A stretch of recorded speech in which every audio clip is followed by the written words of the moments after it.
আবারও 11 বাংলাদেশি আটক ত্রিপুরায়। বাংলাদেশি অনুপ্রবেশকারীদের স্বর্গরাজ্যে পরিণত হয়েছে ত্রিপুরা। আগরতলা রেল স্টেশন থেকে আবারও 11 বাংলাদেশি পুরুষ মহিলা আটক। গত জুন মাসে আগরতলা রেল স্টেশন থেকে 39 বাংলাদেশিকে আটক করেছে জিআরপি, ভাত ঘুমের সীমান্ত সুরক্ষা বাহিনী। বাংলাদেশি অনুপ্রবেশকারীদের যতই আটক করা হচ্ছে ততই যেন অনুপ্রবেশ আরো বাড়ছে।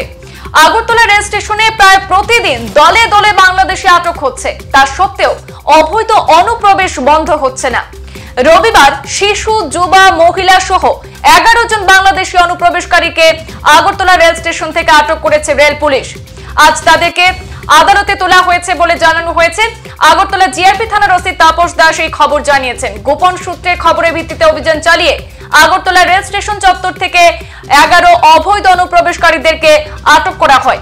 এক প্রশ্নের উত্তরে ওসি জানান, শুধু গত মাসে আগরতলা রেল স্টেশন থেকে 39 জন বাংলাদেশি অনুপ্রবেশকারীকে আটক করা হয়েছে। তাদের সঙ্গে 5 জন ভারতীয় মানব পাচারকারীকেও আটক করা হয়। এই তথ্য প্রমাণ করে যে প্রতিদিন কি পরিমাণ বাংলাদেশিদের অনুপ্রবেশ ঘটছে, তাই স্বাভাবিকভাবে সীমান্ত সুরক্ষা নিয়ে প্রশ্ন উঠতে শুরু করেছে। হ্যাঁ, গতকালকে আমরা 11 জন বাংলাদেশি নাগরিককে অ্যারেস্ট করেছি, সঙ্গে ওনাদের বাচ্চাও আছে। তো অ্যাকচুয়ালি তারা উইদাউট ভ্যালিড ডকুমেন্ট আর মানে পাসপোর্ট ছাড়া আমাদের বর্ডার ক্রস করে ইন্ডিয়াতে এসেছে এবং তারা রেলে করে বিভিন্ন জায়গাতে যেতে চেয়েছিল।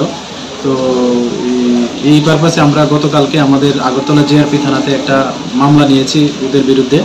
তো আজকে আমরা তাদের মহামান্য আদালতে প্রডিউস করব।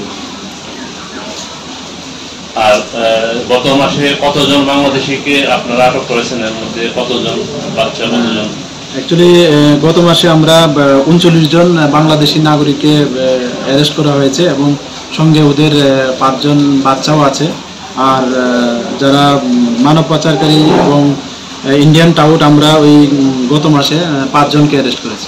মানব পাচারকারী যারা, তাদের বিরুদ্ধে কীরকম তদন্ত করা হচ্ছে এবং তাদেরকে জিজ্ঞাসাবাদ আরও কি পাওয়া যাচ্ছে? হ্যাঁ, তাদের তো জেলখানাতে দফায় দফায় ইন্টারোগেশন হচ্ছে, আমরাও বিভিন্ন লিঙ্ক পাচ্ছি এবং তারা যে বলছে এগুলা আমরা এগুলিও খতিয়ে দেখছি। আমরা প্লাস আমরা যে আরও যে গোয়েন্দা শাখা আছে, আমরা সিস্টার এজেন্সি আছে, আমরা ওইগুলিও দেখছি যে আরও কী কী এগুলির মধ্যে পাওয়া যায়। প্রতিনিয়ত বাংলাদেশে অনুপ্রবেশ কার্য চলছে, সেই দিক থেকে সীমান্ত সুরক্ষা বাহিনীর কাজকর্ম কীরকমভাবে দেখছেন আপনারা?